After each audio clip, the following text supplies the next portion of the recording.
Good evening, I am Tomas Guevara Calderon, and this is the channel Rewriting the Reality. Join me in this journey to expand our awareness. In today's episode number 113, I am going to explain about the Akashic Records. Remember that if you have questions, you can contact me for more information. My personal email is mentioned in this podcast, and you can get my 3 books published on Amazon.com too. The concept of the Akashic Records was first introduced by Helena Blavatsky and her organization, the Theosophical Society.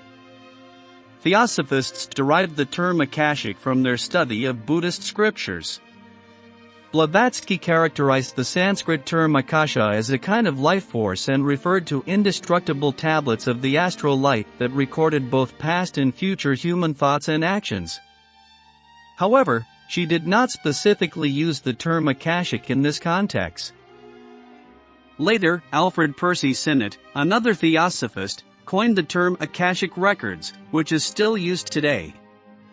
Austrian philosopher Rudolf Steiner, also influenced by theosophy, further developed the concept of the Akashic Records in his writings, particularly in articles published in his journal Lucifer Gnosis from 1904 to 1908. Steiner explored topics related to the purported history and civilization of Atlantis and Lemuria in connection with the Akashic Records.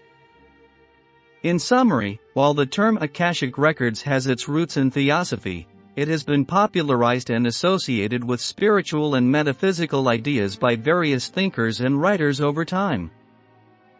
This designation of what we term to be our Akashic Records is in actuality an energy deposit within the universal consciousness, which is quite similar to a worldview. In this, there is much information held within this particular energy deposit. Now, many individuals access this particular area of the universal consciousness, and in this there has been what we may term to be myths created around these experiences, for individuals move in this type of direction to offer themselves an explanation of that which they do not understand. We are in actuality tapping into an area of the universal consciousness that holds a great collective energy deposit which holds much information. Each of us, all of us, may access this information in this area of consciousness within physical focus. It is not so very far removed from us. We may be offering ourselves the experience of accessing many different areas of consciousness that hold great volumes, in our terms, of information.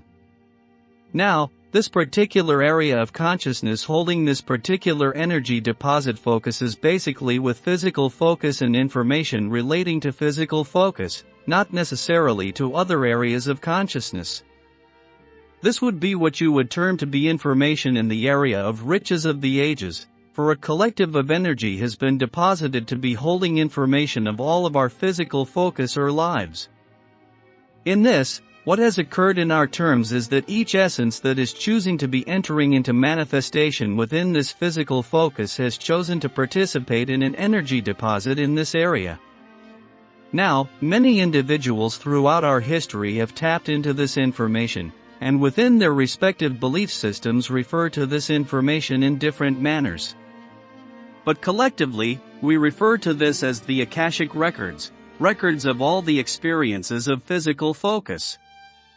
This is the energy which has been offered by each essence that has participated within this physical focus. It is not necessarily a record or a recording of this information, but more that it is free-flowing energy which holds all of the information of all of the experiences within this dimension, and this information is available to us. We need not be what we term to be, in our belief systems, a spiritual master to be accessing this information. Each of us hold the ability to access this information. We merely need to trust ourselves and our abilities and allowing us to move easily through different areas of consciousness, and in this not holding ourselves so very singularly within our attention to this objective framework. If we are allowing ourselves this movement, we may also be accessing this information. In this, we may find accessing this information to be quite useful in what we term to be cheating, for we may access much of our histories and all of the information of all of the individuals that have occupied our physical focus, and all of their knowledge within this area. This is not quite so uncommon as we believe it to be. It is merely that individuals do not recognize what they are accessing. Individuals access aspects of this information quite often. They merely do not recognize what they are tapping into, but they express that they have been offered, from some element outside of themselves, some great revelations. In actuality, they themselves have access to information which has been deposited in this area of consciousness that we term to be these Akashic Records. We may be allowing ourselves to move in this direction quite freely. It is only a matter of practicing the exercise to allow us to move more freely through consciousness. A good exercise to practice is what we term to be out-of-body experiences, which also lends energy to our own acceptance of self and offers us the opportunity to move more freely within consciousness and validates our own abilities in our own movements. Out-of-body experiences are not merely fun exercises, although they are quite fun. We are accomplishing this continuously, but we do not hold an objective awareness of this action that we engage in. Therefore, the objective in this exercise is that we retain an objective awareness of our movement in what we term to be an out-of-body experience, or what I may term to be projection.